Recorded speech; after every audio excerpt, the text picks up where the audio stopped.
G'day mates, I want to do a quick little update regarding the deliberate sabotage of the Republican Party. So here's an overview of all the systems that we have currently in the Republican primary. There are two kinds of elections, so it's either a primary, which is voting, or it's a caucus, which is assembly and then vote. So I went through all the states. Now, the definition of an open primary means that any registered voter can participate in the Republican primary. A closed primary, or caucus, is that only registered Republicans can participate. And in the case of a modified, or a semi-closed, it means that Republicans and undeclared can participate. So, I already showed you that Chris Christie and Nikki Haley were registering Democrats as undecided or undeclared in order for them to participate in New Hampshire and in Iowa. But here's another thing that you need to know. If you vote in a Republican primary, you will be registered in the data bank of the Republican voters rolls. And that means that door knockers will come to you, you will get advertisements sent to you, you would be called for donations, all that stuff. That is an administrative system that is now polluted. And in order to fix that, it requires millions and millions of dollars. Now here's another problem. Look at the states that are polluted. This list, so we have Alabama, Arkansas, Illinois, Indiana, Michigan, Mississippi, South Carolina, Tennessee, Texas, Virginia, Vermont, and Wisconsin. And Puerto Rico to an extent as well. Here's the thing. Michigan has a Senate election coming up.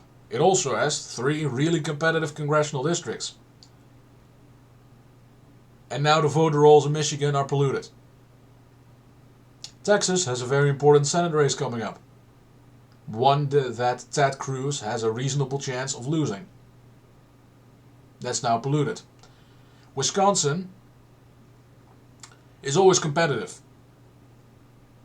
Very important state for Trump to win in order to win the election, as is Michigan. Those voter rolls are now polluted. Here's another pollution.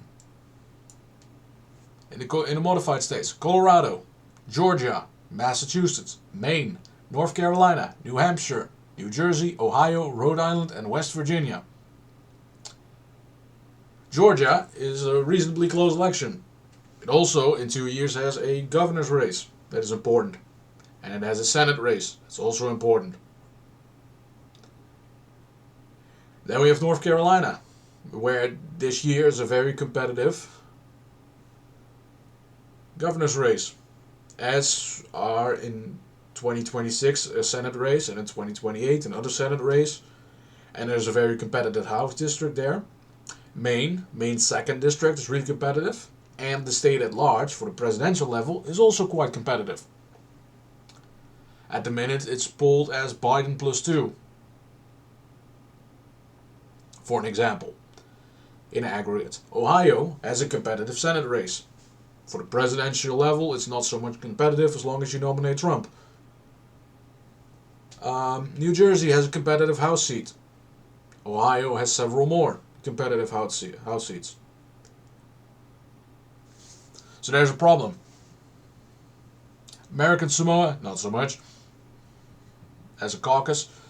The remaining states here, Arizona, California, Connecticut, the District of Criminals, Delaware, Florida, Kansas, Kentucky, Louisiana, Maryland, Minnesota, Nebraska, Nevada, New York, Oklahoma, Oregon, Pennsylvania, South Dakota, and Washington.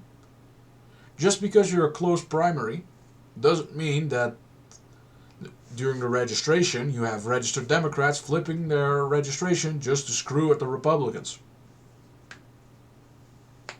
But that kind of always happens. It's just that they are now brazen about it. As you can see, when it comes to a primary system,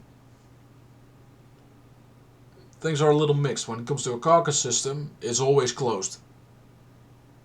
And there's a reason why you close up your primaries. Because you don't want states to interfere, or political parties to interfere with the internal mechanisms of your own party. That kind of sabotage should not be permitted. So my recommendation, if you live in any of these states that is not listed as a closed primary state, please contact your party,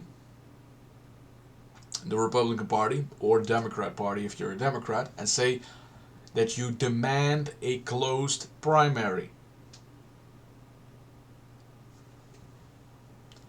That is important because you do not allow other parties to sabotage you.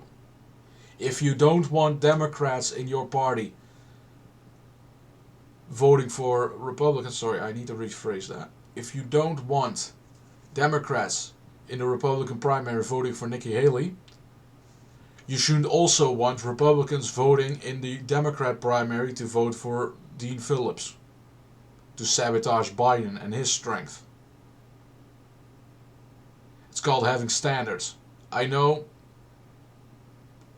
political partisans don't have standards, but sometimes you might just beat it into them. Standards is what makes us a civilization, and is one of the things that separates us from animals. Thank you kindly all for watching. See you next time.